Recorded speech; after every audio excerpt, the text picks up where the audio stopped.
Hi friends, అందరికీ నమస్తే. నేనైతే కోరుకొండ తిరణాలకైతే వెళ్ళాను. చూడండి, రథం లాగినప్పుడు అయితే ఆ రోజు అయితే నేనైతే వెళ్ళలేదు. నేను తర్వాత రోజు అయితే వెళ్ళాను అనమాట. రథం చూడండి, దగ్గరికి వెళ్ళి చూస్తుంటే మాత్రం చక్రాలు అయితే చాలా పెద్దగా అయితే ఉన్నాయి.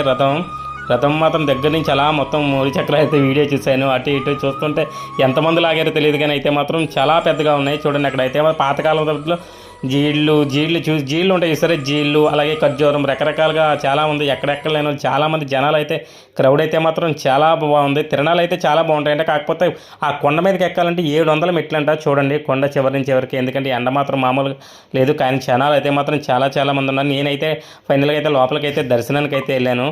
బాగా దర్శనం అయితే మాత్రం దేవుడి దయ వల్ల అంతా బాగా జరిగింది, అమ్మవారి దయ వల్ల. ఫైనల్గా అయితే మాత్రం లోపలంతా మాత్రం క్రౌడ్ అయితే మాత్రం బీభత్సంగా ఉంది.